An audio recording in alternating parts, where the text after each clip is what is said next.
Assalamualaikum warahmatullahi wabarakatuh. Saya Sendar Hidayat dari Prodi Komunikasi dan Penyiaran Islam, Fakultas Agama Islam Universitas Muhammadiyah Bengkulu.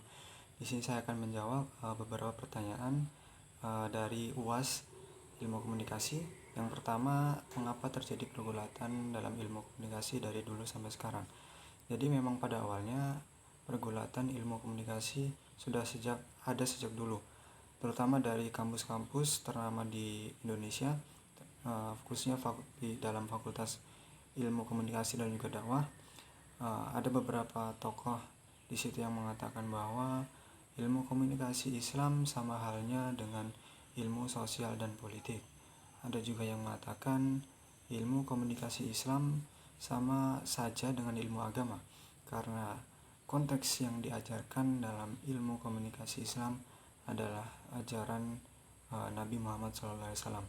Dan ada pula yang mengatakan bahwa ilmu komunikasi Islam sama dengan ilmu dakwah, jadi sama persis. Memang pergulatan ini sudah terjadi sejak dulu, terutama di kampus-kampus yang sudah berbasis UIN. Ada beberapa perbandingan mengenai pergulatan tersebut.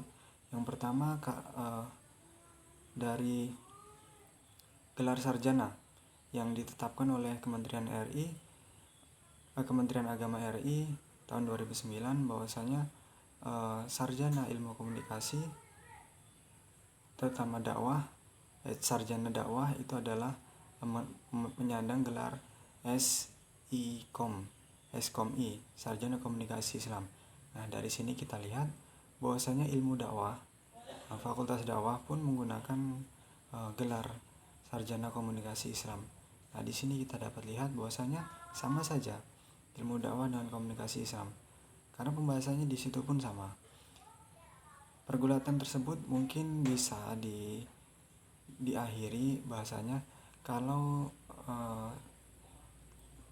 memang harus kita laksanakan sebuah penelitian, kita lakukan penelitian kenapa ini bisa terjadi, dan juga harus kita adakan kajian yang sangat mendalam untuk menyelesaikan masalah ini sampai sekarang. Dapat dilihat mungkin di sini kenapa sering bisa terjadi seperti ini, karena landasan filosofis ilmu komunikasi Islam belum sepenuhnya terjalin dengan sempurna.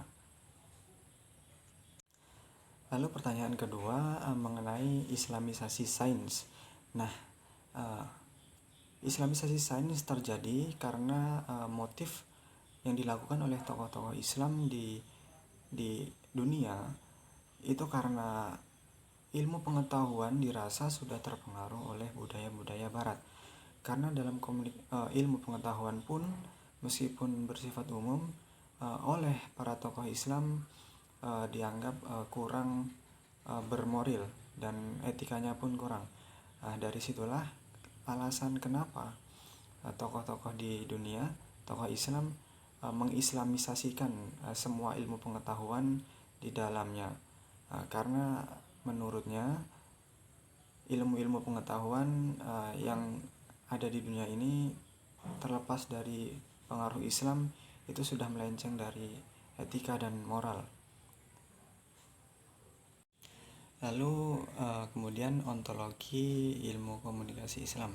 Di ilmu komunikasi Islam adalah ilmu komunikasi di mana kita menyampaikan informasi, ide-ide, pikiran yang berbasis atau menggunakan prinsip secara Islami. Mungkin ada beberapa perbedaan yang bisa kita cermati mengenai ilmu komunikasi Islam dan juga ilmu dakwah. Yang paling besar adalah mengenai ruang lingkupnya. Dan ilmu komunikasi Islam itu dia lebih sempit dibandingkan ilmu dakwah, karena ilmu komunikasi hanya sekedar menyampaikan informasi, sedangkan ilmu dakwah dia menyampaikan informasi dan juga sekaligus mengajak. Karena bersifat da'an, mengajak dan menyeru.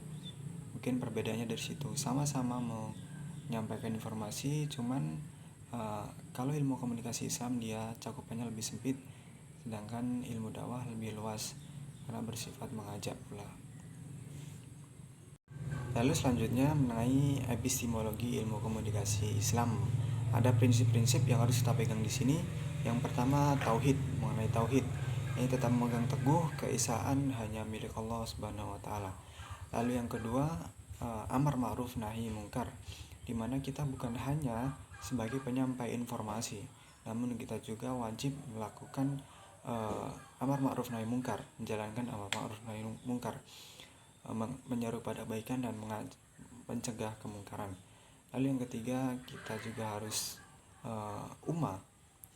prinsip Umma itu kita merangkul saudara-saudara kita dan menguatkan tali silaturahim dan kebersamaan kita. Lalu yang keempat ada takwa. Prinsip takwa merupakan prinsip yang penting menurut saya, karena dengan takwalah komunikasi Islam bisa terjalin dengan baik dan insya Allah diridhai oleh Allah. Nah, takwa kita selalu mengingat Allah, bahwasanya kita di dunia ini selalu diawasi dan dicatat amal baik buruk kita oleh Allah. Lalu yang terakhir, yang kelima, amanah. Amanah berarti kita harus bersifat bisa dipercaya dan siap memegang teguh tanggung jawab. Lalu untuk menjalankan prinsip ini dengan benar dan juga bisa sempurna, kita harus mempunyai bisa menggunakan metode. Ada 4 metode. Yang pertama metode bayani. Metode bayani yakni metode yang digunakan untuk memahami teks guna mencari maknanya. Lalu yang kedua ada metode tajribi. Metode tajribi itu adalah metode observasi, di mana kita bisa memanfaatkan alat indera kita untuk melakukan metode ini. Lalu yang ketiga ada metode burhani. Metode burhani ini metode yang paling akurat, yang sering digunakan dalam penelitian ilmu-ilmu yang bersifat empiris seperti ilmu filsafat, ilmu matematika, dan ilmu-ilmu pengetahuan lainnya. Lalu yang terakhir, yang keempat, yakni metode irfani. Metode irfani ini metode yang digunakan untuk mencari kebenaran yang bersifat intuitif atau dalam hati. Oke, pertanyaan terakhir yakni mengenai aksiologi ilmu komunikasi Islam. Nah, setelah kita mengetahui konstruksinya, yang pertama dari pergulatan ilmu komunikasi kenapa bisa terjadi, kemudian islamisasi sains, lalu ontologi komunikasi Islam, epistemologi, dan terakhir ada aksiologi. Nah, jadi kebermanfaatan daripada kita mempelajari ilmu komunikasi Islam, kita dapat bukan hanya sekedar komunikasi, tapi kita juga mendapatkan manfaat. Yang pertama, kita bisa memahami komunikasi kita dengan diri sendiri. Nah, terkadang kita lihat realita di kehidupan sering terjadi kan, manusia itu masih kurang mengetahui akan karakter diri sendiri. Jadi inilah yang bisa mungkin menjadikan hati ini terbolak-balik. Nah, karena dia tidak tahu karakternya sendiri. Jadi perlu sekali menurut saya mengetahui karakter diri sendiri, terutama bisa berkomunikasi dengan diri sendiri. Lalu yang kedua, kita juga mendapatkan bisa terbantu komunikasi kita dengan Sang Pencipta. Ya, ini tentu kita sebagai umat Islam wajib menjalin komunikasi yang baik dengan Sang Pencipta, yakni Allah Subhanahu wa taala.